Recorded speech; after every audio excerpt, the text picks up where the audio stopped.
Welcome to Geek Crashers, a podcast dedicated to kicking open the door to your next favorite thing. Our mission, our creed, and our code is this: to make all things more approachable and accessible to everyone. We want you to find a universe that you'll fall in love with. Today, I finally get to do an interview revolving around my favorite friendly neighborhood Spider-Man, with the man who breached the Spider-Verse first, got She-Hulk practicing superhero law, showed Doc Ock the film Freaky Friday, and so much more. I am honored to be joined by Dan Slott. How are you? Hey, good. How's it going? Fantastic. I'm very excited to have you here. I just want to correct something, because there are some people that noodle this. Because there was an episode of the 90s Spider-Man cartoon called Spider Wars, where Spider-Man met other beings from other timelines that were also Peter Parkers. Spider-Verse is the first time you ever see alternate dimension characters like Spider-Ham, Spider-Gwen, Penny Parker, all these different guys that aren't those 4 or 5 different versions of Peter Parker. You know, the thing is, I'm glad you said that. Yeah. Because if not, it would have been a comment section nightmare. Oh, the comment sections go crazy about that. It was Semper did a story like that, and I was oblivious to it. I was working on a video game, which I believe was also worked on by, like, the original idea for it, I believe, came from people who worked with Semper, where it was called Shattered Dimensions. Spider-Man Shattered Dimensions. I wrote that video game, and when I went to Beanox to see it in Quebec, I was blown away by the game, but I was also annoyed that since it was a single-player game, that the Spider-Men didn't interact with each other except in the cutscenes. And I called up my editor and I went, we should do what they're doing in this game, but we should use every Spider-Man ever. I just want to do this big event. Every Spider-Man that ever was, Spider-Monkey, Spider-Ham, Spider-Man from the 1967 cartoons, bring in Spider-Man from the toy live action show. In Japan, I want to bring, like, if you've ever been a Spider-Man, I want you in this giant mega story. And my editor was like, that's cool. Let's do that. And that's how the Spider-Verse comics were born. That is, because if people ask me what my favorite genre of video game is, I always just say Spider-Man, because it's my favorite. I know you worked on the newer ones. I didn't know you worked on Shattered Dimensions. Did you do the one when it was 2099? And no, I didn't get to work on. They offered it to me, and I was behind on my Spider-Man comic book work. And Marvel said, "Don't you dare, don't you dare work on that." And it worked out for the best, because Peter David, one of Spider-Man 2099's daddies, got to be the guy who wrote that game, and he killed on it. But I also helped out with the PS4 game in early stages. Yeah. I always look for your name in Spider-Man things. I'm like, he probably did some sort of consulting on this. The problem with that was I was also at the same time, along with doing the monthly Spider-Man book and the Silver Surfer book, which came out nowhere near close to monthly. And I was also the consultant on the then Marvel's Spider-Man cartoon. So my plate was really full. If I hadn't agreed to be the consultant on the cartoon, like literally an hour before I was offered the PS4 game, I probably would have written the whole PS4 game. But yeah, I couldn't juggle all of that. So I called up my friend Chris Gage and I went, "Hey, can I recommend you for the video game?" And he was like, "Yeah." So that lucky guy. It's weird because there's all this stuff in the video game, because they pulled a lot from my era of Spidey that a lot of fans think, oh, Slott forced that in there. And I was just as surprised as anyone. Like, I knew Mr. Negative was going to be a big part of the game, but I was surprised as anyone when Screwball showed up for the Screwball challenges. Oh my God. And that was like, oh, that's fun. Oh, Screwball's in the game. That's awesome. And then those challenges were just so damn hard. Yeah. That I think it's made her now the most hated Spider-Man villain there ever was. So I should totally bring her back because those damn challenges. Well, Dan, I don't know how much you know about me as a reporter, critic, but I am well known as a hard-hitting journalist. So I always start off my interviews with a tough question. I hope you're ready. I am prepared. Bring it. What's your favorite sandwich? My favorite sandwich. Oh, that's tough, man. I just did an internet poll because I was very torn between the Croque Monsieur and the Monte Cristo. But, push come to shove, you're looking at either a Reuben, a really nice corned beef Reuben, maybe pastrami Reuben, especially if it's got that there Thousand Islands dipping sauce. Wouldn't say no to a Philly cheesesteak in Philly, or one of those Chicago beef sandwiches, the au jus. Oh yeah, that you see in those are so good. Oh, a Cubano. Oh, you ever in Miami? You go to a Cuban restaurant, you get a Cubano. Oh, mwah. There's so many good. I am a huge fan of the Chinese street breakfast sandwich, Jianbing. What's that? It is like a crepe with egg and Chinese cracker and a savory sauce rolled up. And you can put stuff in it. I prefer a kind of pull string pork. It's very delicious and crunchy and eggy. That sounds it's really it's amazing, and it's really fun to watch them make it. It's almost like like kind of theater. Huh. So wow. There you go. I think you just gave the most passionate answer. I will tell you that the Reuben is the #1 sandwich amongst comic writers. Just across the board, it comes up. So we used to name the episodes sandwich, whatever the sandwich name was, with the person who we were interviewing, but it got so bad that it was like we had to like figure out different ways to like call Reuben a Reuben. Like we had to be like and it's hard to get like kind of too hot and heavy. It was like messy Reubens with, and it was like, all right, wait, gotta change the format.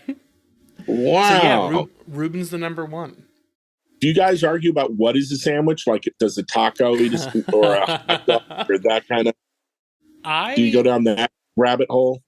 No one ever wants to, because they usually want to avoid that. But personally, anything that I can hold in my hands like this and eat, it's a sandwich. I'm also from... So like a burger. A burger's a sandwich. Yeah, in my mind, I'm a simple man with simple tastes. I don't need to overcomplicate it. The hot dog thing, I guess, it's fine. It's a sandwich. I can hold it with my hands. The only thing that I don't do is call a sub a hoagie is the only thing I'll call that. That's because I'm from Philly, South Jersey. Like that's just my only rule is I call that a hoagie. Gotcha. So if someone said like it's a grinder, you'd be like, go to hell. Oh yeah, it's like fisticuffs right there. Headbutt. No. It's on. It's like it's rough. You should change the podcast to like sandwich crashes. We've talked about doing more recipe stuff on the website, but it's like having to like take pictures of food is not something I'm good at. So, there is an issue of Kurt Busiek's Untold Tales of Spider-Man annuals. There's an annual in there where you know how you would always in the old classic annuals there'd be a page of like how Spider-Man's web shooters work, how Spider-Man's spider sense work. They were trying to find ones that hadn't been done so it could still have that feel. And for one page, and it's a working recipe, it works, and we stand by it, it's in continuity, is Aunt May's recipe for wheat cakes. Who's the artist who always talks about wheat cakes in his variant covers? Someone does it. But the wheat cakes is like one I've always wanted to make. There years ago there was a Christmas special from DC for Larfleeze, and it had a cookie recipe for these orange citrus because he's the orange lantern. And my brother makes those every year for Christmas. So we may have to work the wheat cakes in. Yeah, you're gonna have to look it up. I believe it's Untold Tales annual. I think it was when they were naming them by the year they were coming out, but it might be number one. But it's the one with Namor on the cover with all red art. Pull it up. Yeah, but there's a great Pat Olaf page of Aunt May feeding Pete wheat cakes and his belly's popping out. And on the page is the working recipe. Kurt Busiek made sure it worked, and it's the official in canon recipe for Aunt May's wheat cakes. I'll have to do that. So, Spider-Man. Okay, yeah, sure. Yeah, you know him. You've been with this character for so long, and this is an abstract question, but why Spider-Man? He was my first. I grew up when if I got on my little Huffy bicycle and biked as hard as I could after school, I could get home just in time to watch the syndicated 1967 cartoon in the 70s on after it was like around 75. I could watch the adventures of Spider-Man. My first comics were FF because my cousin knew that I liked Spider-Man and he collected FF and he's like, hey, you should read these. So I knew what comic books were. And I knew Spider-Man was in them, but I was watching the cartoon and loving the cartoon. And one day in my town in Stockton, California, our local 7-Eleven, Spider-Man was going to show up to sign comics. And I was the right age for it. I was like, Spider-Man is coming to my town. So I biked there early and I sat on the stoop and I watched from the curb up in the sky. I wanted to see him swing in. And these guys came in off the overpass down the ramp to the 7-Eleven, and they were in a red pickup truck. And it was these guys in the 70s with access to a Spider-Man costume, so they were messing around. So the guy was going to be he was already suited up, and he was standing in the bed of the truck, arms akimbo. People would be like honking as he would be like, yeah, Spider-Man. And it made perfect sense to me. That's how he'd show up in suburban California where there were no tall buildings. I totally bought it. And I was the only one waiting for him. And he, for my sake alone, he jumped out of the bed of the truck and landed in a Spider-Man crouch in the parking lot. Yeah. And then he straightened up and he walked in, and I was gobsmacked. I was totally in for it the whole way. And I had never bought comic books before, and I wasn't even on an allowance back then. I was so young. And I begged my dad to start me on allowance, and he started me on chores. And he said he'd give me $0.25 a week, which was the price of comic. And he started me off with 2, so I could have 2 comic books for Spider-Man to sign. And I bought a Marvel Tales issue where he fought Electro, and Marvel Team Up number 38 where he and the Beast fought the Griffin. And it didn't matter that Spider-Man signed them with a big Spider-Man across it. It didn't matter because within days, those covers had fallen off because I had read those comics so many times. And that became my habit. Was I got $0.25 every week, and I would pick up the Spider-Man was back to back with the Adam West Batman show. So I knew who Batman was. So I was buying every month either Marvel Tales, Marvel Team Up, and Amazing, and somewhere mixed in there, Batman Detective or Brave and Bold. And every now and then, because like my sisters would bribe me to bike to the 7-Eleven to get them candy, they would give me $0.25. I would pick up Marvel 2-in-1 with the Thing. And those were like my 7 or so comics. They're great books. Yeah. So yeah, it was always Spider-Man. Ever since I was like 7, 8 years old, it was Spider-Man, Spider-Man, Spider-Man. That's all I ever wanted. That is such a nice story because you've been working for Spider-Man for quite some time now. That's so interesting. I was the perfect age because like Islands of Adventure opened when I was around that age, so like, I got to go and I got to make my parents go on that ride 7 times in a row, which I would still do today. Like we went there a couple years ago. It's awesome. I went there in the 90s with my best friend. He was an artist on the Transformers comic, and I was doing Ren and Stimpy. And it was in the 90s where, comics had mega sales back then because of the speculator market. It was back in the age where, X-Men and X-Force and Spider-Man 1 all sold that many. But a lot of it was because there were guys who were buying crates of it and shoving it in their basement. But you got these like $1 million runs, and Ren and Stimpy, we sold so much, and the royalties were so good, and people would like fly you around the country to do signings. It was great. And one in Florida, they said like, I was like, hey, can I bring my girlfriend with me? And they're like, does she draw comics or write comics? I'm like, no. And I'm like, but if she did, I could bring her. And they're like, yeah. I'm like, my friend draws the Transformers book. And they're like, bring him. So the two of us were running around Disney and Islands of Adventure. And when we went on that Spider-Man ride, by the time we walked off, we were like Wayne and Garth. We were just like, wow, that was awesome. That was amazing.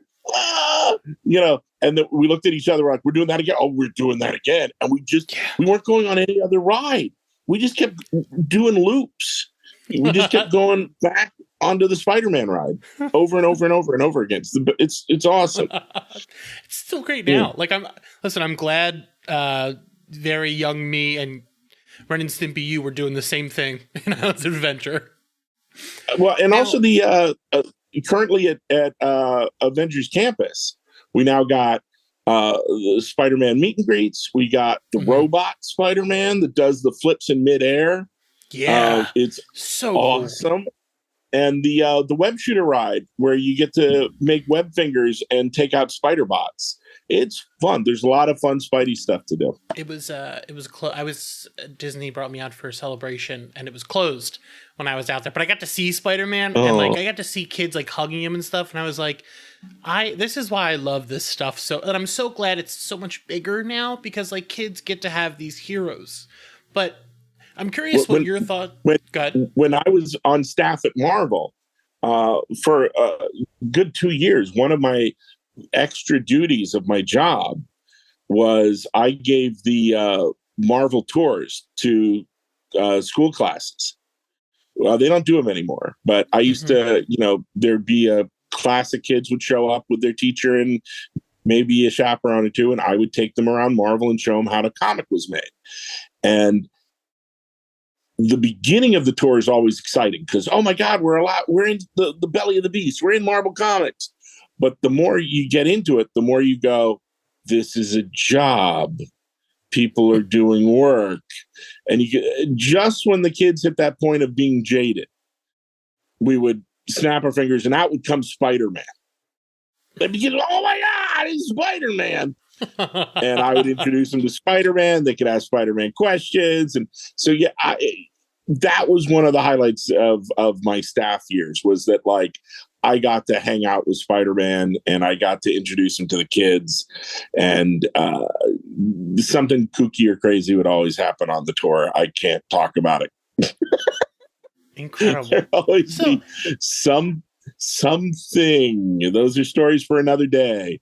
Those are stories for secret stories. Oh my God. There was always something very some kid with always an inappropriate question, and stuff would happen. Yeah. Just be like, just gotta roll with it, man. Gotta roll with it. Everyone left happy. Everyone left with like arms full of posters and comics and had the best time. And then the minute they'd be gone, we'd be like, that was bad. I Spider-Man. I Yes. have this question saved for later, What's but that? I gotta ask you, like listening to you talk, you were so excited. You have so much passion for this stuff, and we both know that the online world is kind of a tough place, and you seem to catch a lot of backlash. How do you handle that? Because like you've got so much joy in your voice when you talk about this stuff. Well, a lot of times, like, you can't see it because you're just reading the words. It's typed while I'm laughing and doing stuff like this. So it's with this attitude, he's rolling a lot of eyes. And I've gotten people like, oh man, he blocked so many people online. And I'm like, yeah, I do. Like, if you're even the slightest bit rude, if you're even the slightest bit, I have better things to do with my time. And I just go, block, and I laugh. So it's, but for the most part, like, it evens out because you do get these great interactions with people online. It's worth the thorns to get to the rose. That's a good, and it like never takes a toll on you mentally, like the things that people say. Because like even today, I was looking at your response to your response to someone thinking you were going to be mad about the inclusion of married Peter Parker. Mayday. Yeah. No, people thought I was going to be mad about Mayday being in the movie and Peter Parker having a kid. And it's so weird to me because I'm the guy who wrote Renew Your Vows. I know. Where and it's like Spider-Man comes from, and Spinneret, who's going to... Yeah, she's in it. Spinneret was in the trailer. And it's like, she's right there. I was so happy. I'm like, it's Spinneret and Spiderling. That's so cool.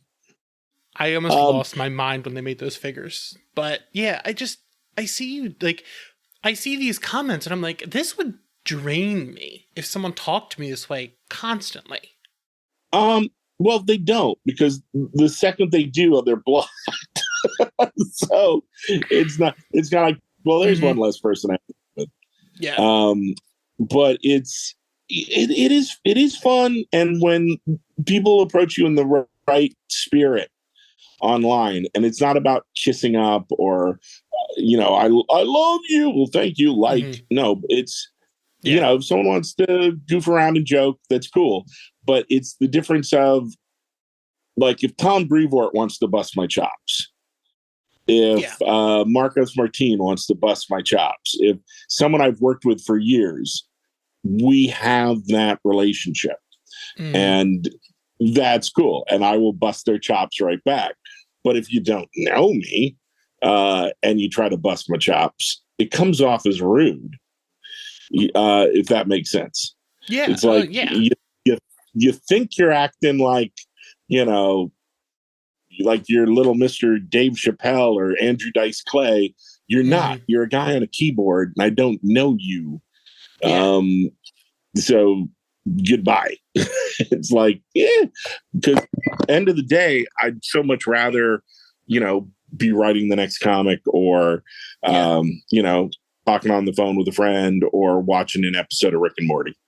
Like, I got things to do with my day. Yeah. And you just, it's a good way to handle it. Now, going back to where I was, like, Spider-Man, when the MCU started, there was like this long period of time where Spider-Man wasn't like the focus of superhero stuff. Why do you think he has stayed, like, why do you think Peter and all the other characters that go with him, why do you think they've stayed fan favorites when there was no other media for him for a small amount of time? I don't think that's the case. There are times at Marvel where different characters rule the roost. There are times where you're in an X-Men phase, and X-Men are, king of the mountain. Whether it's the years where it's Bernie Claremont or whether it's Jonathan Hickman and his new initiative. There are times when there were times in the 70s where the most popular character was the Thing, where the Thing was what for a whole nother generation Wolverine would become. The different characters have their different time in the spotlight. For 8 solid years, Bendis kept New Avengers as the flagship book of the company. But there are times when Amazing Spider-Man rules the roost, when it's the top dog. And I was very happy to be there at some of those times. That said, there are also times where it would be like Marvel's best-selling superhero book, but Star Wars would be kicking everybody's ass. So different guys get to be at different parts of the pyramid. Interesting. But Spider-Man's always going to be around, and Spider-Man's always going to be integral, in that he was the first superhero ever, the first who did a lot of things the first time. One of them, he was the first boy side. He was the first boy superhero who was not a sidekick. There was something interesting about this 15-year-old kid running around going, "I'm Spider-Man," when he first started out. But he was clearly a boy. He's like Robin. He's like Bucky. He's like this kid, but he's the star? That was revolutionary. That was a big part of what made him cool. The fact that he had a full face mask made him cool. Like, I have a godson that his favorite characters to draw, because he can, are the ones with full face masks, because he can draw those. And there's something like, what Lord and Miller say in the Spider-Verse movies, anyone can wear the mask. That if you're a black kid, you look at Spider-Man and go, I like him. If you're a Latino, if you're Chinese American, if you're anyone, you go, wow, that could be me. There's even that great Campbell soup commercial where kids running around playing as Spider-Man. It's time to have the soup, pulls up the mask, and it's a girl. And there's a magic to that mask. That was a thing they did. But to me, the magic of Spider-Man, and it goes beyond him being a kid and beyond the magic of the mask, is he was the hero like you. And that's not saying that you're a poor kid from Queens who's a scientific genius. Mm-hmm. No, he's like you in that he screws up. He doesn't do things the way Batman or Superman would. He totally screws up. At the end of the story, he doesn't get the girl. He's out the money that he should have had. His costume is ripped. He's now even further behind because now he's got to get it fixed. Everyone thinks Spider-Man's a killer or a crook, or the cops want him. But he did the right thing, and he stopped that supervillain, because with great power comes great responsibility, and he had to do it. And you look at that and you go, you can call it shorthand. You can call it, oh, he's like Charlie Brown. He's got the Parker luck. But the thing is, we all connect with that because we all screw up, and we always feel like the underdog, and we always feel like things aren't going the right way. For many years, this would get taken out of context. People would ask me, like, who do you think Spider-Man's worst villain is? Is it like Green Goblin? Is it Doc Ock? Is it Venom? Is it Carnage? And I'd always go, his worst enemy is Peter Parker. Spider-Man is his own worst enemy. No one can mess up Spider-Man's life the way Peter Parker / Spider-Man can. I know that feeling. And people would be like, oh, you hate Peter Parker. Oh, you don't like Peter Parker. No, I understand Peter Parker, because we all are Peter Parker. We all self-sabotage ourselves. We all do these things, but he does it for these very noble reasons. He does it because he doesn't want you to feel what he felt. He doesn't want you to have he wants your Uncle Ben safe, So he goes and he does these amazing things. There's this weird thing about fandom where there's so many. Spider-Man is such a jewel of a character. There's so many facets that a lot of times one section of fandom will focus on one facet, and they think this is all Spider-Man is, or this is what Spider-Man is to me. And if you don't appreciate this facet, you don't get Spider-Man. Yeah. And that's wrong. It's the blind man and the elephant. You don't get to go, that's a snake. That's a rhino. No, it's an elephant. But we can choose to focus on different aspects in different stories. Like you'll see people who go, just for example, Peter Parker's life sucks and Spider-Man is the release. Like, oh, Peter Parker's having a bad day, but when he straps on those web shooters and he's swinging above the city, he's free. And you're like, yeah, that is some days. Some days that is true. But there are other days where, oh man, I've got a date with Betty Brant. Betty Brant is finally going to go to that dance with me. And this is going to be the greatest thing ever. I've been looking forward to this for months. And Electro's robbing a bank. Damn you, Spider-Man. You get in the way of my life. Spider-Man is a prison. It's not a release. It's a prison. And it is on that day. Or people go, Spider-Man, he uses his sense of humor to disorient the bad guys. And you go, yeah, he does that some days. But other days, it's almost like a therapy session and he's beating himself up and he's making fun of himself. He's being all self-deprecating with his humor and he feels like a loser. Or he's using his sense of humor to keep someone calm, like a hostage or someone he's just caught 20 stories up in the air. He's getting their mind off of it. For Spider-Man, his humor is his Swiss Army knife, and he's got a million ways to use it. But you'll meet a fan online who goes, no, slam fist. It's only to disorient bad guys. That's why Spider-Man tells a sense of humor. That's why he tells jokes. It's frustrating because sometimes you can play Spider-Man like he's the Bugs Bunny. And sometimes you can play Spider-Man like he's the Daffy Duck. Because he has so many different notes on that piano that you can play. He's got a lot to him. So you mentioned the jokes thing, and spent a lot of time today going back through your Twitter to find it was like 2 years ago. You talked about Spider-Man's use of fat jokes for characters like Kingpin and things like that.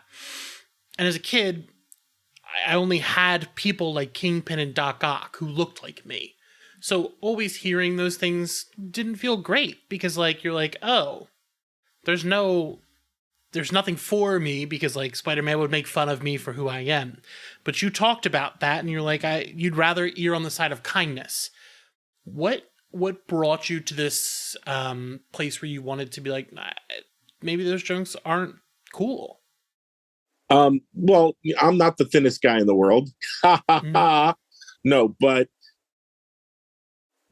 where that came from like living in this character's skin for 10 years and going to so many conventions and interacting with so many kids and so many teens and so many people who've like, God, when I was in Mexico City, there was like grandparents that grew up with Spider-Man, that Spider-Man was the most important character to them. So all walks of life love Spider-Man, every age, color, religion, every orientation under the sun. He's beloved. And there's something, I reached a point where I was, because I've had Spidey make fat jokes to Doc Ock. I've laughed when I read the Bendis Kingpin fight, where I thought that was funny as all hell. And Brian is, when he wrote those jokes, he was not no thin as a rail guy either. So, but I looked at it and went, maybe it's time to stop. You look at something, and it wasn't just the fat jokes. The thing that really spurred it on was I had rewatched Spider-Man 1 and that scene with Bonesaw. And boy, does that age bad. That really ages bad. Like Spider-Man, that joke you made, you're a creep. You're a jerk, Tobey Maguire's Spider-Man, in that scene. And it just feels wrong. So I'm not saying I want to be on the right side of history. I'm just saying that growing up with that, I kind of went, you know what? I am making the personal choice that I'm not going to have Spider-Man do that anymore when I write him. I'm not enforcing this on other people, but this is my take. I would rather if have Spider-Man make fun of Paste Pot Pete's name, something that isn't some kind of thing where there's not an aspect that a reader could also have it. You know, like, and people were so weird with those comments. People were like, well, maybe some people were seriously full grown adults were sending me comments about that maybe fat shaming was good. Maybe some fat kid would read Spider-Man and this would inspire them to eat better and to work out. And to that you go, that's not what a comic book is for. That comic book is for that child, for that adult, whoever, to escape. It's not for them to have a therapy session for their $4. That's not what it's about. They want to read a fun Spider-Man story. They don't want to be they don't want to think that Spider-Man is laughing at them. Or if they ran into Spider-Man, he would crack that kind of joke at their expense. And people are all like, oh, so Spider-Man can't make fun of the Kingpin being fat now. I'm like, there's a million things to make fun of the Kingpin. Yeah. That he's bald? No, dude, chill. Yeah. There's a million. Like, yeah, exactly. There's a lot of easy things you can do to make jokes about these different characters. And again, this is not me saying it's something I would enforce even if I was an editor someday.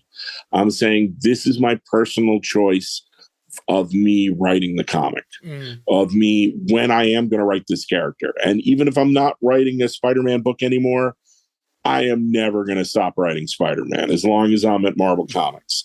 Yeah. If I'm writing Fantastic Four, he's going to show up for a guest star every couple of issues because I will never, ever, ever be sick of Spider-Man. I love Spider-Man. Well, it meant a lot to me to read that because I know how I felt as a kid. So knowing there is at least one person who is trying to do that for kids now means a lot. But you currently live in New York City. Now, yes, that's a huge part of Spider-Man. What about New York makes it a place where a character like Spider-Man belongs? What is it about the city for you that just feels authentic to the character? More than anything, Stan and Steve and Stan and Jack, when they made the Marvel Universe and they made the heart and soul of it Manhattan, New York, the boroughs. It was such a big deal because it wasn't Gotham. It wasn't Metropolis. There was this feeling, the same way that 8-year-old me or 7-year-old me thought the real Spider-Man was showing up. The Marvel Comics were the world outside your window. I could turn on the news and see some story and there's the Chrysler Building. And then I can read a comic and Spider-Man swings by the Chrysler Building. And it adds such a level of verisimilitude that you go, Marvel is the world outside my window. You know, recently in Fantastic Four, for a period of like half a year, we blew up the moon. And people went, the moon will be back. Because they knew. They knew. We'll get that moon back somehow. We'll get it back because Marvel is the world outside your window. But the question is, how far do you take that? You know, we had talks about how do we treat COVID? Are we going to have a world where everyone's like masked up for the Marvel Universe, or are we going to pretend there's no COVID? You know, how do we do that? If you're writing Ms. Marvel and you have everyone masked up and I'm writing Iron Man and they're not, how does that work? You know, we have to deal with these kind of things. There's a weird level of give and take. Like people kind of knew, oh, the moon will be back. But we make J. Jonah Jameson mayor of New York and everyone's cool with it. They don't mind that it's not Bloomberg or de Blasio or whoever. They just kind of roll with it. Yeah, J. Jonah Jameson's mayor of New York. Okay, cool. That was trippy. That one we did that for a while, and Glory Grant's with him, and he's and the governor's he's in the mansion, Gracie Mansion, and you just go, that's just weird. Marla Madison's the first, the first lady of New York. You're like, what? Yeah, but it was no moon. Yeah, no, the moon that had to be there. Yeah. So when I imagine Spider-Man in my mind's eye, it's the way you've written him, and it's drawn by Humberto Ramos. For Humberto Ramos. Yeah, that's like the combination that's always in my head. Before you were the writer, who was the writer and artist that was like cemented in your mind? Oh, dude, it's easy. That's Stan and Romita Sr. Maybe some Gil Kane. Maybe some Gil Kane in there. Maybe some Jerry Conway. But that there is it's attributed to a science fiction writer, but it's actually I've read an article. It's really a fan came up with it. Someone was asked, "What's the golden age of science fiction? Like, is it H.G. Wells? Is it the Flash Gordon? Is it like Star Wars? Like, what is the golden age of sci-fi?" And the person said it's 12. Whatever you read when you were 12 is the greatest thing ever. And that's true. It's like, that when you discover the character, when you meet them for the first time, that's kind of your favorite version. And it's weird being like the guy who wrote Spider-Man for 10 years and doing 10 years of conventions and things, because you meet people who are Ben Reilly is Spider-Man to me, because I grew up reading Ben Reilly. And the one that freaks me out the most is when people come up to me and go, "Oh no, Superior's my guy. I grew up reading Superior." And you're like, "That's wrong." It's me going, "That's so wrong. No. Damn, that's your fault. That's on you, bud. Like, me favorite Superman and Bizarro." You're like, no.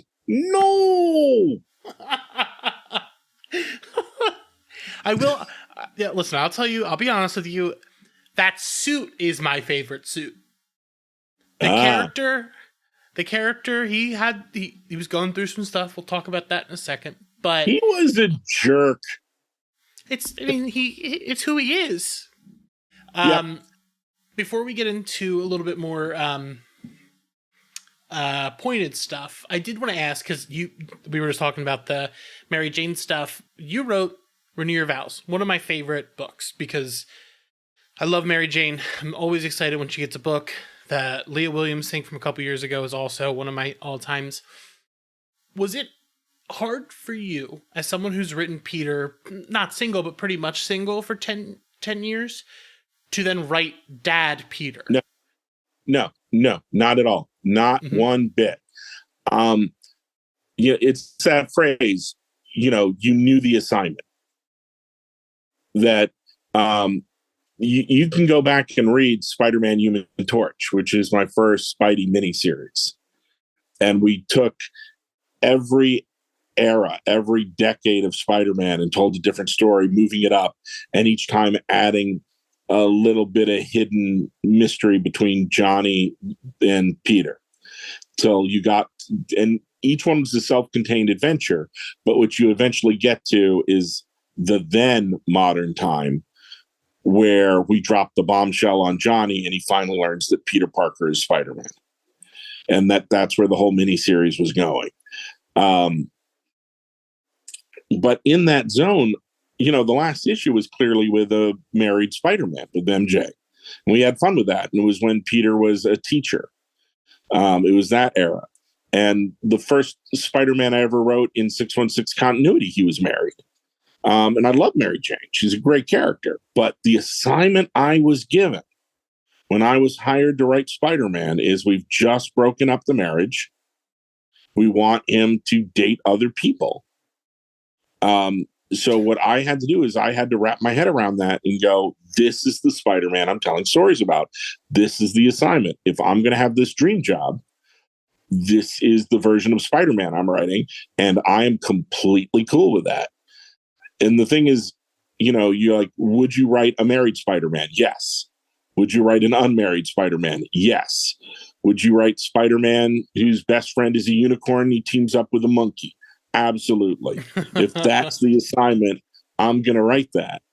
And I have no problem with Mary Jane being written out of the book for a while or off to the side or just being a supporting character, if that's the assignment, because I can look at there's a term that both Tom Brevoort and I have for the first 38 issues of Spider-Man, and that is the Bible. That is the Bible. And if you get the stories in our Bible, the only time Mary Jane shows up is behind a potted plant. The book isn't Peter Parker was bitten by a radioactive Mary Jane. She's not deeply embedded into the book. Within you don't even get to college. You don't even meet Harry Osborn. You don't even meet Gwen Stacy and Captain Stacy in these first 38. You're still in a world of Liz Allen and Betty Brant. I'm totally fine with, you say, oh, but they were married for 25 years. When I inherited the book with the Brand New Day team, they weren't. That was the assignment. Wow. And you got to go, like, would you be the guy that says, do you want to write Spider-Man? I so love the marriage that I refuse to take this assignment. I will not write Spider-Man. Good day, sir. No, what kind of idiot does that? No, You go, he's Peter Parker. He's bitten by a radioactive spider. He knows that with great power comes great responsibility. And he's the guy like you that can screw up, and he's the superhero. Have fun, and then just go and tell your stories. Listen, you've also got to pay for that on social media all the time. So, you get... There's this whole thing where people go, and it's this self-fulfilling prophecy, because the people who care enough to post stuff on social media are the same kind of people who will then go on to write on a blog or to write on a comic book news website. Are people that are that dedicated from that corner. But when you go to cons and you go to signings and you meet a far greater amount of people who've just been reading the book and haven't been posting about it, that they're not into that section of the fandom. It's such a different world. It is such, and they're such a larger part of the pie, and it's so different. I think people would be amazed. I'm always curious about that, because they're so happy, and they love the books, and they love every era, and they don't have this same kind of. You meet someone online and you get mad about a comic, and then you come up with your own nomenclature for how to be angry about it, your own code words, and then they just insinuate into everything you do. Like, I saw someone doing a video about the 2-page sequence we did in Amazing Spider-Man 900, where I came back with Marcos Martin to do a 2-page story. And we did this 2-pager that was every Spider-Man story. It was kind of like the Mad Lib. It was like the Cliff Notes. If you boil down every story from the first 38, that's what we did within the space of 2 pages. Flash and the kids mock Pete for not being able to get a date for the spring fling. When he's at the Bugle, he asks Betty. He's going to show up. They haven't met Betty yet. He's going to show up with Betty. He's going to blow them all away. And he promises to pick her up at 6. And then you see him fighting the Green Goblin in Times Square, and the clock behind him says 9. Yeah, it's a beautiful issue, too. Or beautiful 2 pages. He shows up to Betty going, hey, there's still time for the last dance, and she won't go with him. And then he sulks home, and he gives his corsage to Aunt May, and the kids drive by and they go, "Nice date, Parker." And you end with the kind of womp womp womp. But that 2 pages is like every freaking story. They've never done that specific one, but you read it and it's that story. And I saw someone doing a video going, "Dan Slott hates Spider-Man," and he was doing like a little dance going, "Dirty dir, I'm Peter Parker, I gotta lose because Dan Slott's writing me, dirty dir." And I'm like, 1, you're a grown man. Why are you doing this little dance online? 2, oh my God, dude, this is what Stan and Steve did for 38 issues. If you're mad at me, or you're mad at them, it's just weird. Online is weird. Just gotta log off sometimes. So you mentioned earlier, that's the worst way to sell a podcast. Yeah. Trust me. This whole show is about helping people find things that bring them joy. That's what we've done since the beginning. We just want people to be like, if you like this, then like this. Just don't be an asshole to other people about it. You mentioned. I'm loving this podcast. But now I want a Reuben. Yeah, sure, me too. I'm like, I can get a sandwich after this. So, you did mention the Human Torch. I'm not going to ask you who you think Spider-Man's biggest nemesis is, but I do want to know who you think Peter sees as his greatest superhero ally. Like, who's the hero he's like calling up when he's had a bad day? Oh, well, it's different. And I like there's a lot of writers who've written stories where Pete looks up to Captain America and Pete daydreams like before he was Spider-Man being Captain America. Wouldn't that be great?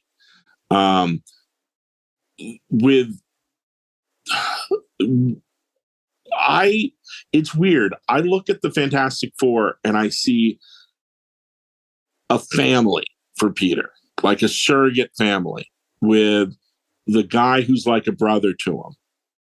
You know, his with Johnny. Johnny is like the one superhero who kind of from his generation that he's grown up with. And that's his guy. And Sue is someone who can put Spidey in his place. And Ben is your poker buddy. You know, he's your pal, your buddy, your friend. Hey, it's Ben Grimm. Hey. But Reed is the dream. Reed is you get to do science and have adventures, and you're doing everything right. You got the wife and the kids and the this and the. To him, Reed is you know, not quite a father figure, but he's an aspirational role model to Spidey. So there's all these different facets in that just in the Fantastic Four alone. I was someone who was very, before Bendis did the New Avengers, and when I heard the premise that Spider-Man's going to join the Avengers, I didn't like it. Before Brian had written the page. I was very much, I don't like Spider-Man knowing he can knock on Doctor Strange's door and ask for a spell. I don't like Peter being able to go to Avengers Mansion and pull out like a library card and check out a Quinjet. That feels wrong. I was not, there was stuff in that era that as a fan, I didn't like. Like, I didn't like Peter and MJ living and Aunt May living in Avengers Tower and Pete being waited on by Jarvis. No, you sitting where suddenly he'd be sitting down watching TV with Steve Rogers and Tony Stark, because I don't sit down and watch TV with the our universe version of Tony Stark and Steve Rogers. Just you, Chris Evans, and Robert Downey Jr. like hanging out watching TV. I don't. To me, that's not Spider-Man. To me, Spider-Man you're going to watch TV with Aunt May. You're going to hang out maybe with Harry Osborn. They're people, and Spider-Man has one of the best supporting casts in all the comics. There's some characters that, have golden aspects to them that other comic characters can't hold a candle to. Batman has the best rogues gallery. Batman's rogues gallery is amazing. Flash has an amazing rogues gallery. Spider-Man has an amazing rogues gallery. But the thing Spider-Man has over everybody else, Spider-Man has an amazing rogues gallery, and he's got one of the best supporting casts in comics. You give me, yeah. I'm kind of bummed that Nick Spencer popped off Harry Osborn. I was like, well, dude, no, we worked so hard to get him back, and now you did your triple twist, flipperoo, and now he's dead again. I'm like, and I get it. Yeah, I do. I so get it, because people read Spectacular 200, and Mark DeMatteis wrote the hell out of that when Harry died, and it was beautiful. I get wanting to go, I'm gonna set that. I'm gonna set it so it all, those stories are back in canon, and that's the way it is. I totally get the desire to do that. I'm someone that when you read my run of Spider-Man, you will never read a Craven story in modern times. You'll read a flashback to a Craven story. And because in my mind, it was like, I'm not going to be, no, I don't care how many times you brought him back. Craven's Last Hunt is such a gem for me as a fan. I'm not touching that. I don't know. Interesting. I avoid that like crazy. I'm not saying, there'd be a point where you were sitting in the big chair as the writer of Amazing, and people would come to you and go, I need a villain this week, and I want to use the Spider-Man villain. Who do you got? The top of every list I would offer would be Craven, because I wasn't going to write him, and now you're not messing up my stuff. So I would offer up Craven left and right because I just knew I was never, ever using Craven. Because Craven was around a lot in that era, but not anywhere near your stuff. No. No, he was not. That is why. As depressing as that ending is, I think it is a perfect ending to his story. His hunt is over. Yeah, it's over. Wow. I'll use him in flashbacks only. But even though technically in canon, he's still running around. And I think it's hysterical, everything Ryan North has done with him and with Squirrel Girl. Yes, but, he rules in Squirrel Girl. Yeah. But I'm not going near him with a 10-foot pole. The Fantastic... This is weird to tell you, but I've never found a Fantastic Four series that pulls me in. Someone got me into Ben Grimm as a character. They were like, hey, read this. I think it was a 2-in-1 where he goes to a bar with Sandman. And I lost it. Ones. It is a beautiful... Great story. I was like, I get Ben Grimm now. Like, I love this man. Now, do you think there are any heroes that Peter is around that he thinks benefits from being around him? Like, does he feel like he's a good influence on any other heroes? Oh, absolutely. Miles Morales and Kamala Khan. Okay, those are good ones. I loved writing. Miles, I loved writing Spider-Man and Miss Marvel together. That was so much fun. And, how do you watch the Lord Miller Spider-Verse movie? How do you read Brian Michael Bendis' Spider-Man miniseries and not go, oh man, I want to see these two guys should hang out way more. It's such a fun. It's very much like a Nightwing Robin relationship. Yeah, I think the PS4 gets it. It's a big brother relationship that I love, and I want to see more of it in the books because They're so the movie. They're wonderful together. And Now, Spider-Man loves that this kid is carrying on the mantle. Peter, he loves this kid is like a Spider-Man for a new generation. And Peter he is not a ball hog with the name. So it's totally, yeah. I love every aspect of that. So now that we talked about Peter a good amount, I do want to talk about some Rogue stuff because I'm a huge Spider-Man Rogue fan. Just love those guys. Outside of like the big ones, like Storm and Norman, Doc, the Sinister Six, like the big movie level characters. Who was your favorite Rogue to write that wasn't like the A-list? Oh, that's a tricky one. I had a lot of fun with Cardiac.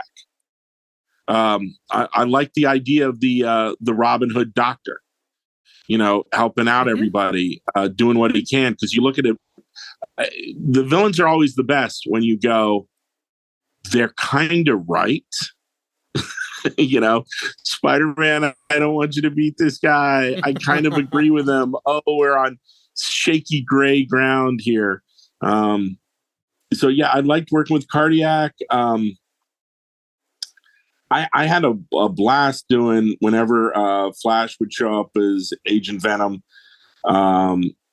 Agent Venom and Black Cat were going to be the main characters along with Spider-Man for Ends of the Earth.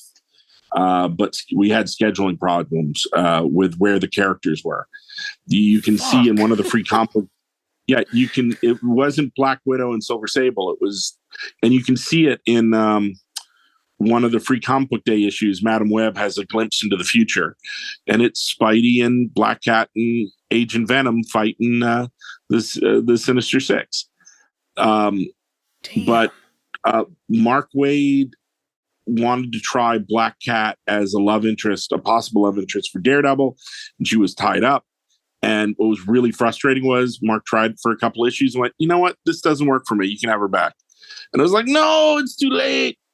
And Agent Venom was tied up with a mini series, like a whole mini event with Ghost Rider and X2 and the Hell stuff. Yeah. I can't remember the name of it. They didn't want two Agent Venom things going at the same time. So Black Widow and Silver Sable slotted into those spots. And I was like, oh man. Damn. Yeah. So there's killing me. Oh no, there's tons of stuff like that. Like every time I tried to use Carnage in the book, he was tied up somewhere. And for ages, because of Thunderbolts and Dark Avengers, and then the Osborn miniseries with him in jail, we couldn't use Norman. We couldn't use Green Goblin. People are like, "Oh, you love Doc Ock. Everything you did, Doc Ock, Doc Ock, Doc Ock." Yeah, because for almost 10 years, I got cock blocked from using the Green Goblin, Venom, and Carnage. I couldn't use three of the biggest guns. There wouldn't have been so much Doc Ock if, as the Spider-Man writer, the writer of Amazing Spider-Man, I had been allowed the freedom to use Green Goblin, Venom, and Carnage. That's so frustrating. That's wild. Also because there's multiple Spider-Man books. So there were times I wanted to use the Lizard, and there were times I wanted to use Mysterio when I couldn't. So it was a very strange thing to be writing Amazing Spider-Man and have them. Yeah, three guys almost off the table. We started getting to be able to use Norman front and center once we started doing Superior Spider-Man in January of 2013. But I'd been writing the book for years. And then we weren't able to use Carnage for the entirety of my run. And because Venom, they immediately spun Venom out into his own book once we made him Flash.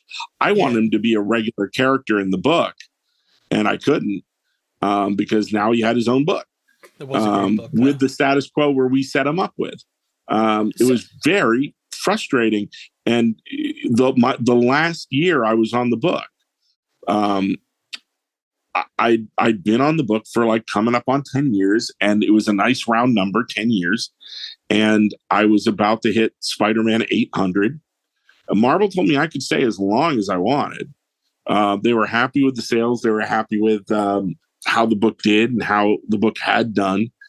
And I kind of had like a carte blanche. And what happened was I looked at that board. I have this giant whiteboard, and I saw all my plans, and I was getting up to 800. And I was like, I'm going to be the guy who wrote 600, 700, and 800. Okay, I see what everyone is saying. I'm hogging the ball. It's time. It's time to go. So I told them I wanted to leave at 800. I was going to do a big, giant centennial issue, but I also gave them this weird request, which they did not like, but they gave in and they let me do it, which is I want to do 801. And they were like, why 801? Because I'm like, 800 is going to be the fireworks. 801 is going to be my kid who collected Spider-Man. 801 is going to be my quiet story going out on a bow. You know, the curtain call. It's not going to be the fireworks. And they were cool with it. And it forever screwed up their numbering because they always like relaunching. And it just made the legacy numbers look weird. They hated that. And I'm sorry. And yeah, that was all me. Dan, it's like you have access to my doc right now because 801 is my favorite issue. Like it is the quiet story that for me personally is like, I was talked about it the other night with Chip because I was telling him his favorite issue of mine is the end of his Spectacular run because they're both such quiet stories about why Spider-Man matters. And you answered my question. You didn't want it to end on that bombastic ending. You wanted it to end on you. Like you wanted your story. I wanted to end on Spider-Man's street level, warm-hearted, New Yorker story. And I hit on that story ages ago. And I always loved working with Marcos Martin. And he really likes to take his time with stuff. And he doesn't like the modern American comic book company deadline machine. And I said to him, will you please come back and do my last Spider-Man story? And he's like, how much time do I have? I'm like, all the time you want. So we banked that. And so he could just take his sweet time with it and have fun with it. And because of that, there is like one Marvel Creative Summit where every now and then we break up into smaller groups because it's more helpful. And we broke up into a little Spider-Man group, and it's Chip, and it's me, and it's other guys, and Brian for back then, Miles. And Brian was mentioning the story he wanted to do with Miles, and it was really close to the story of 801. And I was like, Brian, please do not do that story. And he's like, why? And I'm like, because I've already written it. It's in a drawer, and Marcos Martin has laid it out, but he hasn't drawn it yet. And he's like, what? And I'm like, it's going to be my last Spider-Man story. And Brian made me tell him the whole story at the table. And he really liked it. And then when we walked back and we all joined everybody else, the X group and the Spider group and everybody, Captain America group, everyone rejoined and we're all in the big room together. Brian goes, hey, everybody, you got to listen to Slott's last Spider-Man story. Dan, tell him the Spider-Man story. He made me tell everybody. That's bold.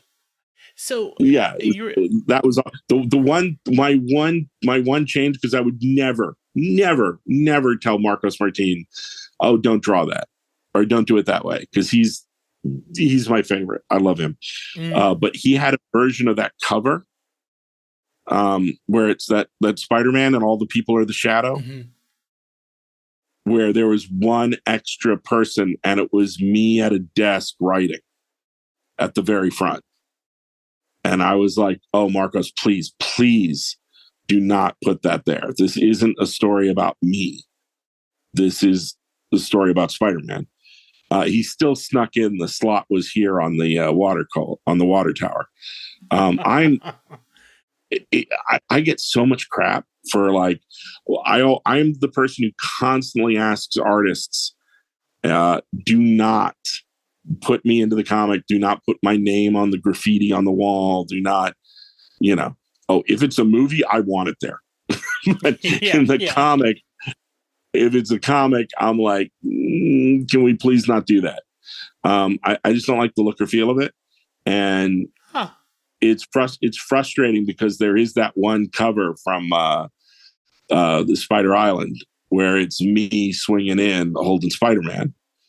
And that was done without my knowledge, where they had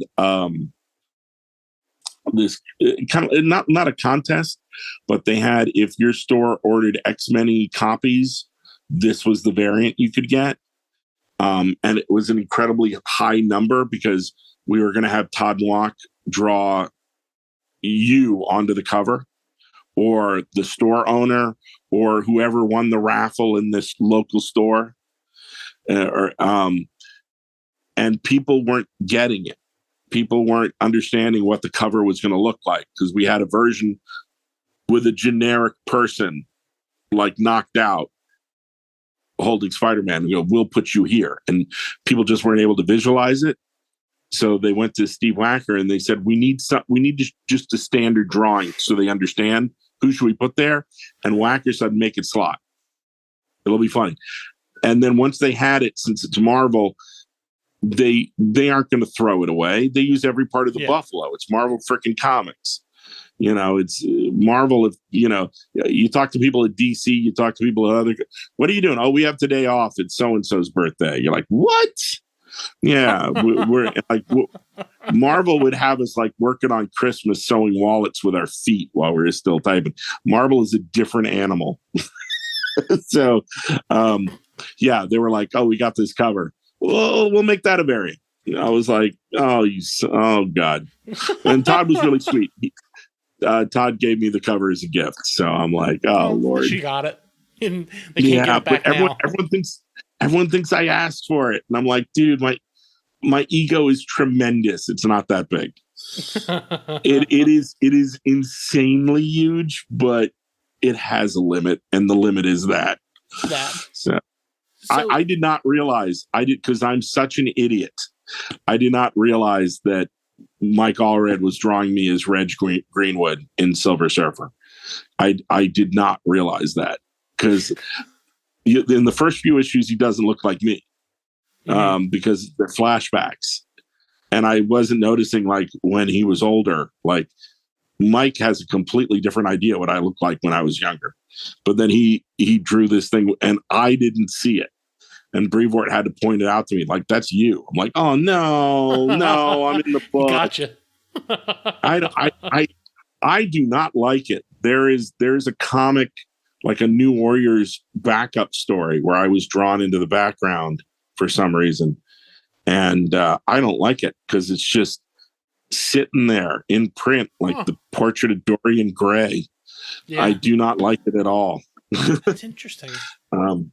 Yeah. Now, though, dear God, stick my name in a movie. I'm very happy.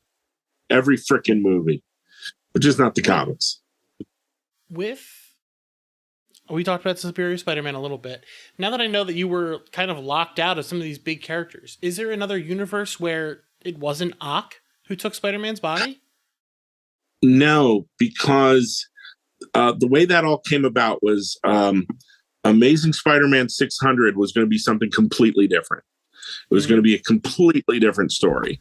And then because of a lot of backroom shenanigans and political stuff and blah, blah, blah, suddenly it wasn't going to be that story. And I still had the assignment, and it was Spider-Man 600. And they went, you can do whatever you want.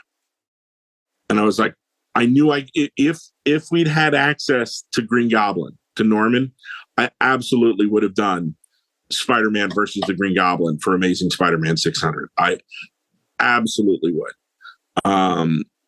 But we didn't have him, and we hadn't brought back Doc Ock.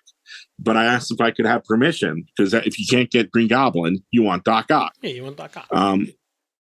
Got Doc Ock. Phil Jimenez had drawn some weird sketches of Doc Ock with his body decomposing and needing the arms to walk around. And Wacker liked it. I liked it. And I was like, I think I can work with this. And suddenly I had this story with a dying Doc Ock trying to leave his legacy behind, and timing it to be, because a throwback to the when Doc Ock was marrying Aunt May. Aunt May's marrying J. Jonah Jameson's father. And so it's something Doc Ock is. So I knew I had Doc Ock, Aunt May's wedding, and a big 600 story with a dying Doc Ock. And I'm like, okay, that's cool. There's a lot to work with. I work not exactly Marvel style, but I write plot, then script. So I describe everything I want in the panels, and then I see what gifts the artist has given me, and I tailor the dialogue to what's now on the page. So in a weird way, I'm writing every story twice. Yeah. And you're never going to have a worse critic than yourself. So you're writing the story, you get the art back, it's gorgeous John Romita Jr. art. And the way Spidey saved the day was Doc Ock had all these Octobots. They'd all taken over every machine in New York City.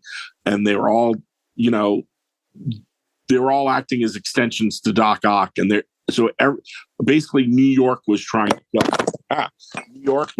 kill Spider-Man, because Doc Ock's brain was in everything in New York. And that's a fun story. New York wants to kill Spider-Man. And the way Spider-Man gets everything back on order is he takes the mind control helmet that Doc Ock had, and he puts it on his own head, and he gets it all to shut down.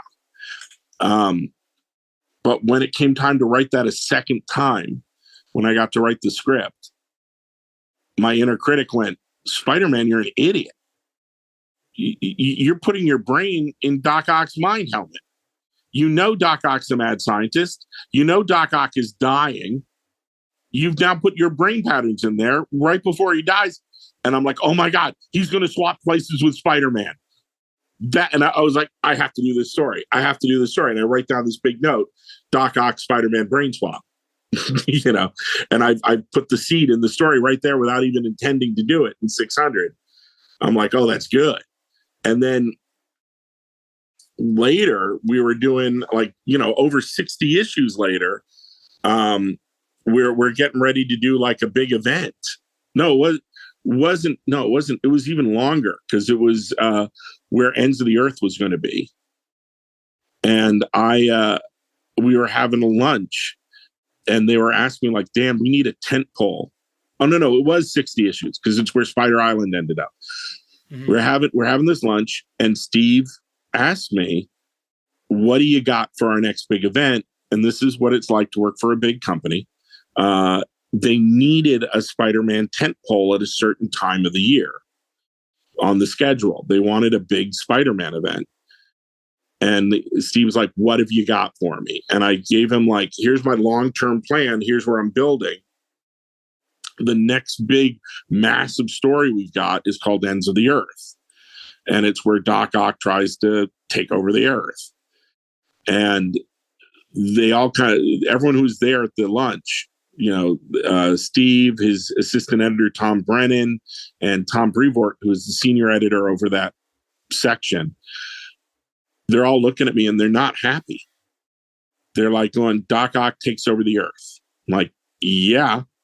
Big story. Spider-Man will be more like James Bond instead of Spider-Man. He'll be traveling around the world, exotic locales, trying to take out Doc Ock and the Sinister Six. Maybe we tie into the fact that Peter's parents were spies, blah, blah, blah. And they go, no, it's a supervillain taking over the Earth. There's no way to make that sexy. We know it's a big story, but everyone does that. Everyone does. Red Skull takes over the Earth. Dr. Doom takes over the Earth. Everyone takes over the Earth. How do we sell this? And I wasn't happy because I had all these stories between then and Ends of the Earth, and now they wanted to jam Ends of the Earth up front. We were going to lose like half a year, maybe a year's worth of stories. And I was miserable. They were miserable.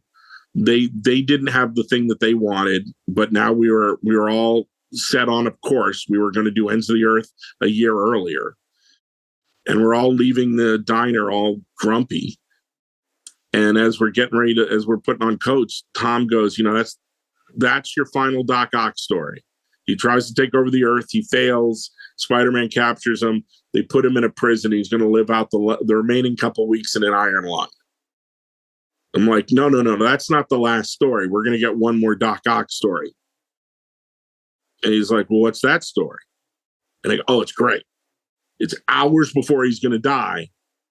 Doc Ock's going to swap brains with Spider-Man. Spider-Man will be in Doc Ock's frail, dying body. He'll have to put together a Sinister Six to capture Doc Ock in Spider-Man's body without killing him, so they could do the swap back.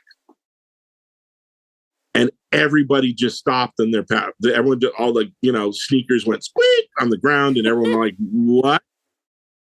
Doc Ock brain swap? And I'm like, yeah, that's where I'm going. That's my issue 700. It's long-term planning. That's where it's going to go. And Steve went, no, I can sell that now. I can go to David Gabriel and all the guys at Marvel, and I can go Doc Ock brain swap, and we got something. Yeah, forget Ends of the Earth. I'm like, you can't do the swap until after Ends of the Earth. And then Steve goes, you can knock that out in 2 issues. You'll do Ends of the Earth in 2 issues. Then we go and we do this thing. And now suddenly I wasn't losing a year of stories. I was losing like 2 years of stories. And I'm like, I'm horrified. I'm like, I don't want to do this. And they went, sorry, that's good. You'll figure something out for different for 700. You'll be great. Bye. Okay, go home. We're going back to Marvel now. And I'm horrified. 2 years of Spider-Man just went pew.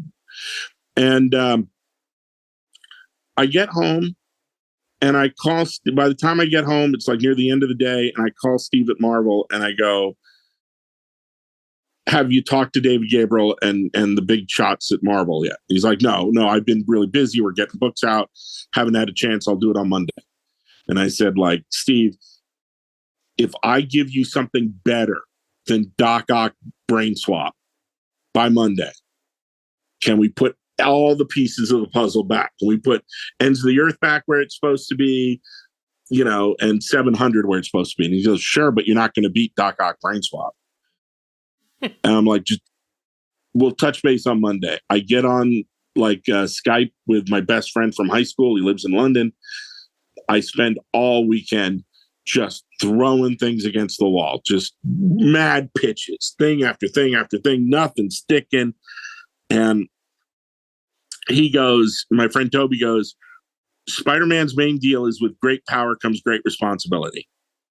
What if everyone in the world gets spider powers? Then Peter is no different than everyone else and he can quit.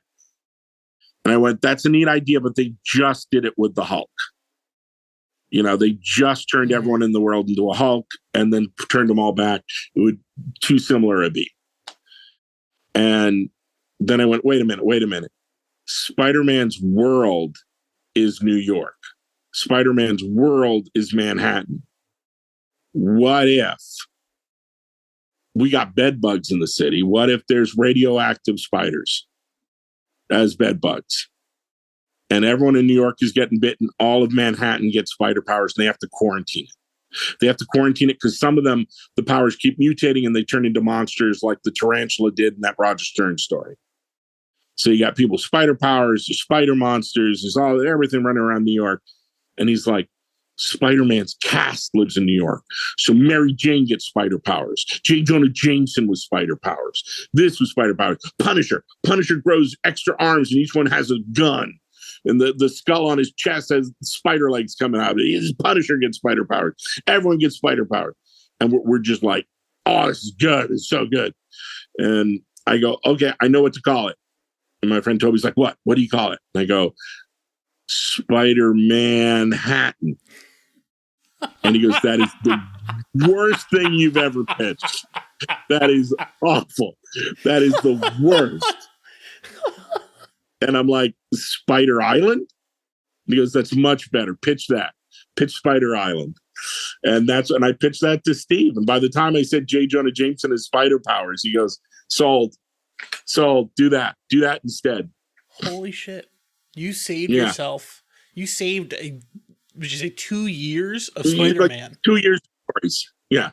Holy shit. And we got Spider Island out of it. Yeah. So, yeah. That is wild. People go, do you ever want to write Amazing Spider-Man again? And I go, no chance in hell.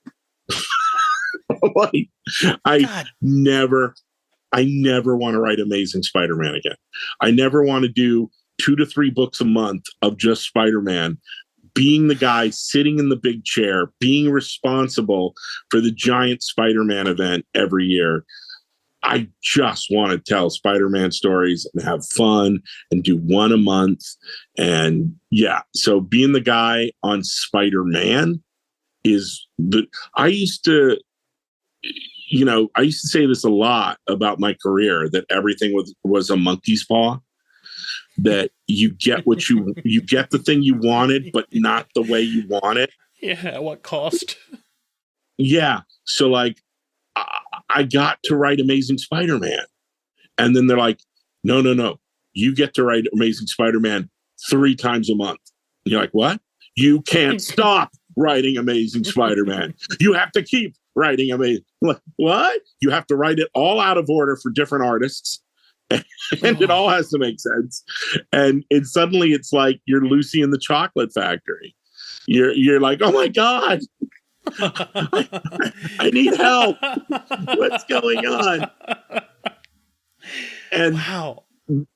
The only way I was able to survive for 10 years was that every time we reached a point where they needed me to go an issue over, whether it was, oh, we also need the Free Comic Book Day issue this month, or we also need Spider Island Alpha, or we also need an oversized issue of this, or 600 is going to be 3 issues long. Like whenever you added to the page count to where I was doing 1 extra book a month, if I didn't have Chris Gage to come in and help me, I would have been so screwed.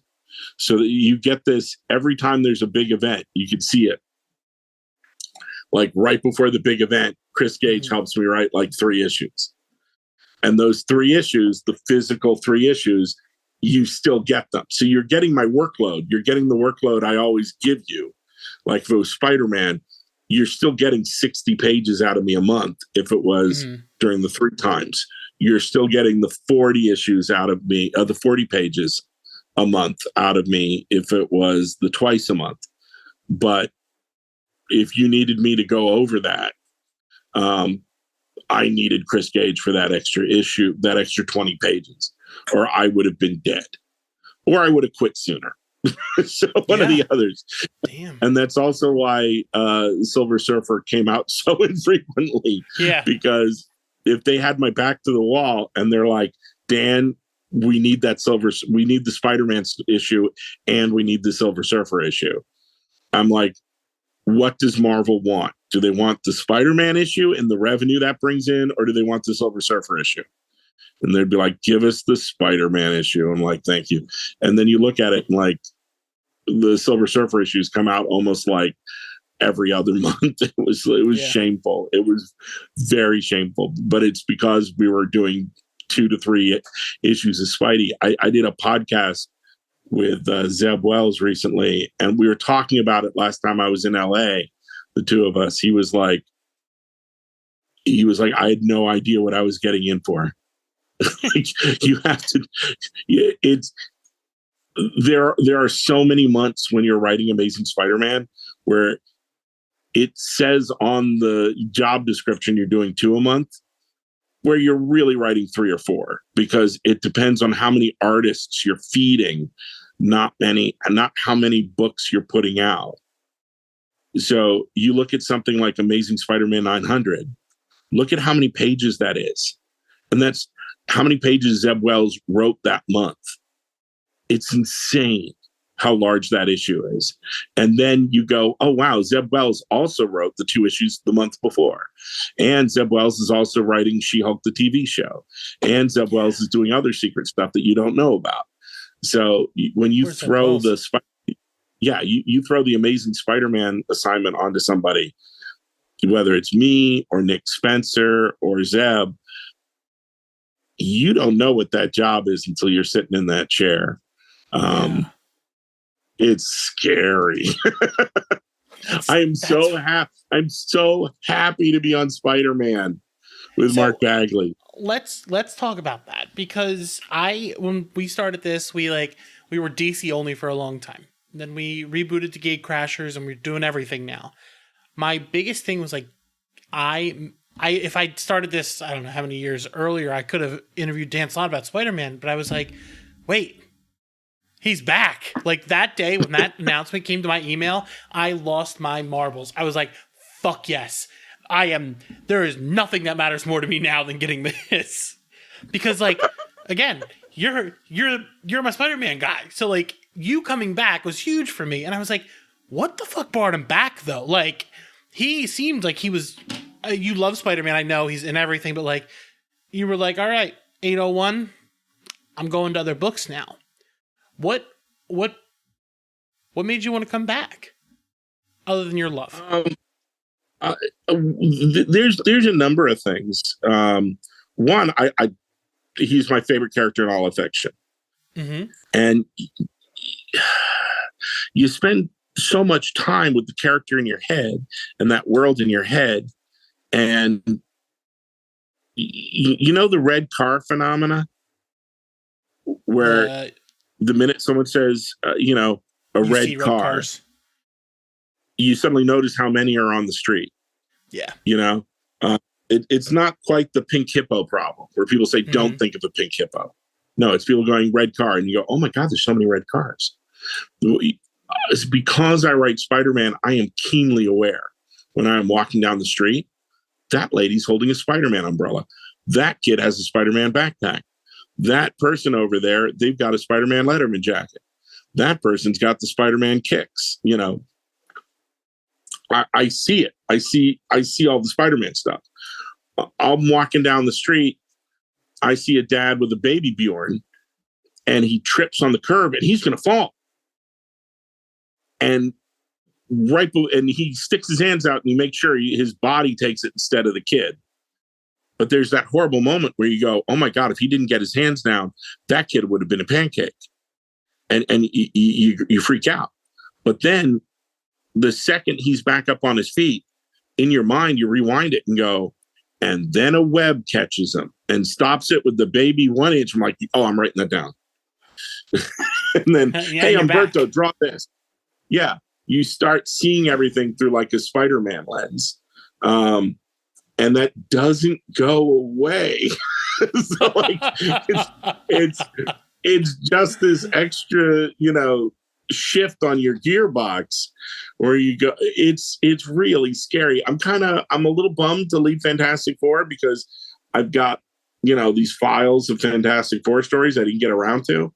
I think I spent way too much time trying to untie the Gordian knot that Jonathan Hickman left. When I should have just jumped in and just done Fantastic Four stories. Because I've got files over here where every time I just write down a note and throw it in the file and it's always been through the lens of Spider-Man, Fantastic Four, Batman, Superman. There are all these files over here, and there's some for Green Lantern, and there's some for that really obscure Marvel character that I love. There's a bunch of Moon Knights, but you get your favorites and you go, okay, yeah, I know how to do that. But the Spider-Man folder is always the largest. I can't stop seeing things in Spider-Man ways. Are you exclusive to Marvel? I don't know if they do that like DC does. No, Marvel does it. They signed me into an exclusive during my She-Hulk years, and I've never really looked back. we had one kind of contract renegotiation-y thing where I just kind of begged over the years, over and over and over again, because they let you. Let's be honest, what the Marvel exclusive contract really is, it's don't work for DC contract. It's Coke saying don't work for Pepsi, and there will be people who have their contracts, and you're allowed to create our own for Image or whoever. But some people might have a project that got grandfathered in where they were working for Boom or IDW or whoever. And they were working on that thing and they go, I don't want to stop working on that thing. And they grandfather it in. You're exclusive, but you can keep doing that thing. And every time I would visit the UK, and I go back a lot because I lived there I lived there in my teen years. And I have friends there and family there, and I like going back to UK whenever I can. So if a UK con calls me up and they're going to fly me over, I'll do it.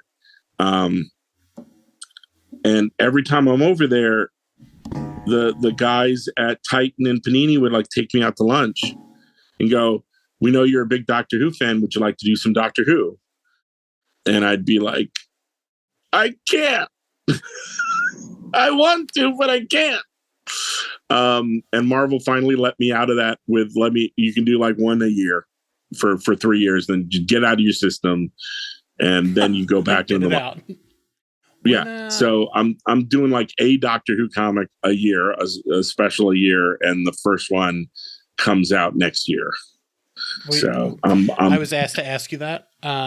So fun story. Years ago, there was a signing with David Tennant and Matt Smith at the New York Sony Theater. Yep. Were we in the same line? We sat together. And we talked about all of this stuff for the entire time we sat there. So we've met in person before. I didn't want to bring it up, but I was saving it to the end.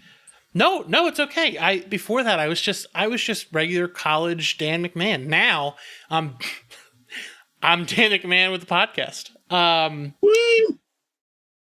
So I have saved this one for last. Okay. You're Peter Parker. Everyone's got their own Spider-Man. You're Spider-Man. Okay.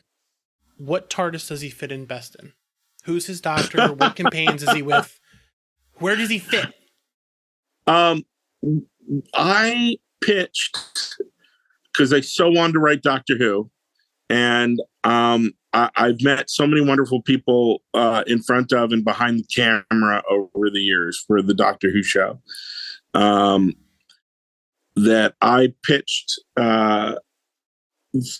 I think it was back when IDW had the Doctor Who license, and then also with Titan, I pitched to the BBC International Spider-Man Doctor Who miniseries, and IDW wanted to do it, Titan wanted to do it, BBC wanted it done, the powers that be on the Doctor Who side wanted it done.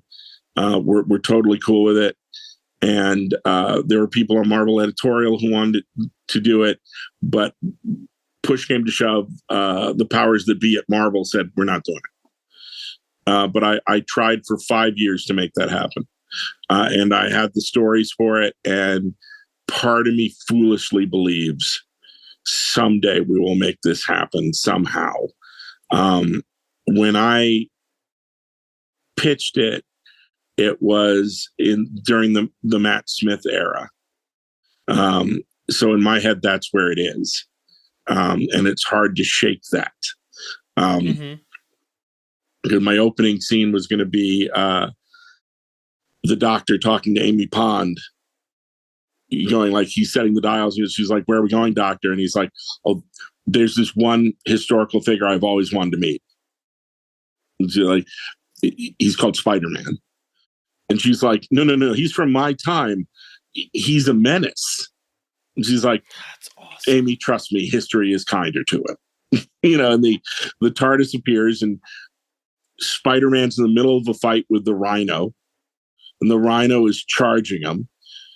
And the 11th Doctor walks up and pushes Peter aside, Spider-Man aside, and goes, "I've got this." And the Rhino's like barreling down on him, and the Doctor goes, "Joe mofo, no loto, no." Doctor Who fans get it. Yeah, it's just Rhino like, the hell's that? Yeah, the Rhino goes, "What?" Oh. And in that moment, Spider-Man punches him out because now he's not charging. And basically, for 5 issues, Peter gets to be a companion in the TARDIS. God. And all the stories involve common points where Doctor Who mythology meets Spider-Man mythology. Like, you find out that Kirk Connor's serum wasn't turning him into a lizard; it was turning him into a proto-Silurian. So he becomes Kirk Connor's king of the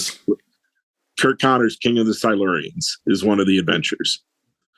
You get Kintar, you get the Clintar, you get the Venom planet. You get symbiotes get into the Sontaran clone pool. Easy, you get these Venom Sontarans. You get all these wonderful, mix and matches up of how Spider-Man's world intersects with the Doctor's world, and their adventures in time and space, but they're very much a Spider-Man time and space. Damn. Well, I mean, a certain mouse is now involved with Doctor Who. So I think it's time you just start banging. I have no idea. All I know is the first Doctor Who special. Every page has been drawn and colored and lettered, and it's all in the drawer. And I am so happy. And even if we only ever do that one, the itch has been scratched, and I am so grateful. And it's a 58-page special with a 48-page lead with the 10th Doctor and Martha, and a 10-page backup with the 9th Doctor and Rose. And if we go to a second one, I think you can figure out we're going to go to 11 and 12. So you'll have to see. It's going to be fun. Yeah. I'm very excited for it. Very excited for it. Everyone I've given a sneak read to has gone like, "Oh my God, you got the voices." I'm like, "Of course you got the voices. I can recite the show verbatim." And we really do in the course of this giant special. We have classic Who villains. We have new Who villains. We have all new villains. We've got. We really use every part of the Buffalo. There's so much. We have time travel, space travel. It's all. I'm so happy with it. It really scratches like every itch. More than anything, the first special, it's a giant love letter to the first 2.5 years of New Who. It's like prime RTD Doctor Who era. And if we get to the second one, it will be the Moffat-ish Moffat. You could like we're aiming the focus right.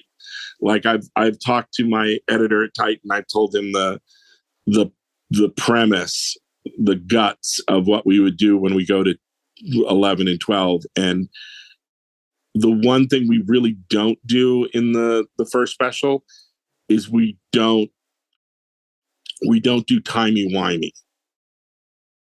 if that makes sense. It's very Russell T Davies. It's very heart central, and it's very there is time and there is space and there is aliens, but it's the journey, and there's no like getting locked into Pandorica, how to get out of the Pandorica. There's not. It's not Moffat-y. It's Russell T Davies. And if we do 11 and 12, it'll be as Moffat-y as I can possibly make it. And I'm very looking forward to that if we do that, which will be next year's problem. It's very exciting. When you're allowed to do another one. When they let you out of yes, the Marvel cage. one a year and that's it. Yeah. And just to get it out of my system. Yeah, they gotta let you run free for a little while before they yank you back home. Oh, dude, the opening 2 pages of the Doctor Who special. When we put this out, I'm praying to God they don't do a sneak peek where they show people the first 4 pages in the previews, because the first 2 pages are pure fan wank. It's kind of like if I only got to do 2 pages. If I only got to do 2 pages of Doctor Who, it would be these. And it's almost like you really don't need them in the issue. You really should just jump to the story. But I'm like, I am a Whovian. To write it though. Yeah. Yeah, I'm a Whovian, and I've watched Doctor Who since I was a little kid. I watched Doctor Who since my first was I started around with Robot and jumped around a bit, Genesis of the Daleks and stuff like. But very beginning of Tom Baker career, and when the Tom Baker years, and when I moved to the UK, it was with Leisure Hive and the second Romana, and I just watched it straight on through there. So and when I was going to school in the UK, because we have comic book brains, Dan. We need to know the continuity. We need to know how all the pieces fit. And I knew there was more. I knew there was more to the Doctor Who legacy. I knew about regeneration. I knew about the other Doctors. So I was running down to Forbidden Planet, and I was picking up 2 Doctor Who novels a week that were novelizations of the episodes. They weren't on VHS. They didn't re-air them on TV. And I needed that continuity. So I read from Unearthly Child all the way up through the Key of Time saga. And then I was like, okay, I'm good. And I was doing that instead of homework for school. I was just reading 2 Doctor Who novelizations a week till I was caught up with TV, which was Leisure Hive onward. Dan, you've got comic brain, but how do you feel about the Lost episodes? What are you gonna do? The ones that were there's novelizations, like the Target books. Yeah, there was novelizations of everything. I read the novelizations, and nowadays they do the things where they have the audio and they do the really simple animation to fill in the gaps. I find that I can't get friends to watch Classic Who because they start glazing. Yeah, so my grandfather recorded them on VHSs, so I started with a bunch of Tom, and then I went cold because he had a calling from God or something, and he left. And then I came back with Matt, and I was like, oh wait, this is the show that my grandfather used to make me watch. What the hell? And I've been in since. Clearly, we met at a Who thing. Yeah. I'm in. It's kind of scary. I when it came back and it was Eccleston, because I remember, oh my God, they're doing a Doctor Who movie. Who's this Paul McGann guy? Oh, I can't believe it's back. And then you watch it and you go, oh no. But the Big Finish audios from McGann were great. Yeah, but Paul rules, and I'm so glad that he's getting his due. Oh yeah, but you totally understood why no one picked up the movie to do more shows. And then when I saw it was coming back with Eccleston, I was there from day one. I was boom. And I was dating someone, and I got her to watch Doctor Who with me, and she loved it.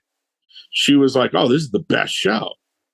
And I tell her everything about Doctor Who and how it works. And, oh, that's the sonic screwdriver and blah, blah, blah, and the TARDIS and yada, yada, yada. Oh, that's called the Dalek.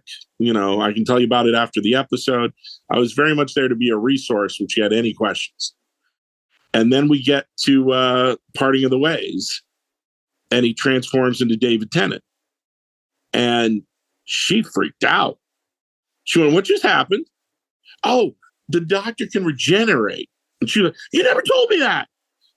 I don't like him. I want my guy back. I don't want to watch about him." I was like, and I'd had to explain to her, like, "No, this is the deal. If you're going to be a Doctor Who fan, if you're going to be a Whovian, you got to give the new guy a chance." She was like, "I'm not going to like him." And I'm like, "Just give him a chance." And then she watched Christmas Invasion. And by the time he walked out of that TARDIS, by the time that you got to the end of that episode, you could not meet a bigger David Tennant fanboy on this planet. She was all in. She was like, "Oh my God." She wanted to come with me to the comic book shops and buy like the foreign editions of Doctor Who Monthly. And they have toys from abroad. I'm buying those. If I went to a convention, she'd have me on the phone and I'd be like explaining to her what was at the Doctor Who booth. And she'd be like, "Buy all of it, bring it back." It's the show's awesome. They nailed it. I still love the classics. I still watch all the classics. I am very lucky that one of our editors is he lives in Wales, which is essentially just a made up place they built for the Doctor Who set. So he when the Doctor Who magazine came out, was it last month when they showed 14 for the first time, and stuff, he was like, "This is what it is." And I was like, "Yeah," before it was online and stuff. So it's nice to and I'm getting to visit. We're going there for Celebration next year. So I'm excited to, oh, wonderful. I'm excited to see the Torchwood Tower in Cardiff. Yep. I went to the Doctor Who experience before it had a home in Cardiff, when it was like a traveling exhibit that went to London, and then when it got the home in Cardiff and they built the whole Doctor Who experience and the little ride / thing that you do at the end, I went to see it at least twice. I went back 2 or 3, and they let both times I went. No, I was in Cardiff 3 times. Twice that I went, people from the show pulled favors and let me go on the TARDIS. And I got to push all the buttons and pull the levers and run around like an idiot. And I will take that with me to my grave. I just I went with my friend Toby, my best friend in England, and the first time we saw it, they weren't filming at the time, so they couldn't turn the TARDIS on and all the lights, so we were kind of in the darkened TARDIS. And so cool. Then it was great. And it was when we went the first time, it was Matt Smith's last year, so it was the thing that would become the Capaldi TARDIS, but when it was still the Matt Smith TARDIS. And then when we got to go into the barn from the 50th anniversary, it was great, and walk around and see stuff. But then went back a year or 2 later while they were filming, but not when they were filming. So we got to go on the TARDIS with everything lit up, with all the lights on, and with Peter's TARDIS. Yeah, it was the Capaldi TARDIS. Blackboard was around. I love the Capaldi TARDIS. It's beautiful. Oh man, the lights in the rings, they move around depending on who's walking around. They light up and fade and light up and fade. It's awesome. I got to see one of the Weeping Angel props. Wow. When I was there, they had the Hero TARDIS roped off. And the Hero TARDIS is the TARDIS that they walk into. And then the TARDIS is the set. But the Hero TARDIS, you move to location, yada, yada, yada. But they had the Hero TARDIS off to the side and it was roped off.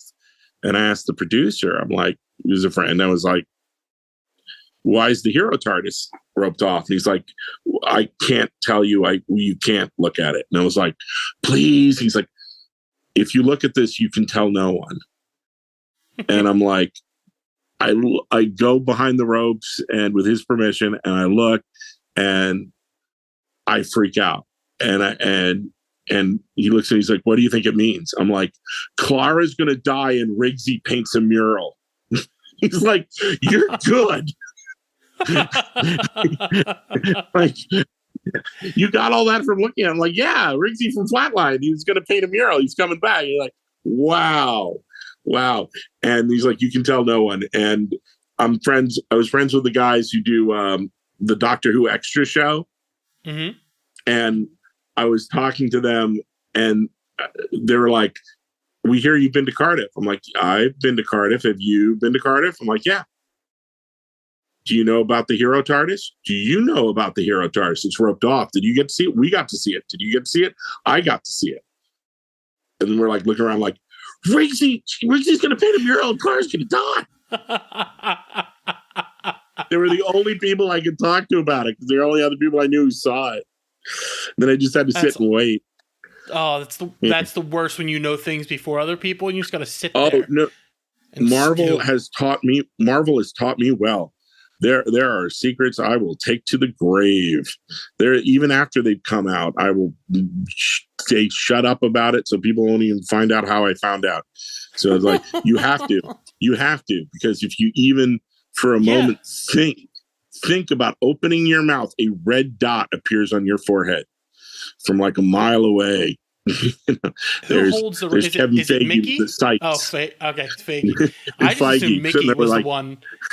No, you do not know. No, you take it to the grave. You don't talk about it with your friends. You don't talk about it anywhere. You don't hint about it. You don't try to be clever. When the thing comes out, and now everyone's seen it, you still don't talk about the fact that you knew it. You take it to the grave.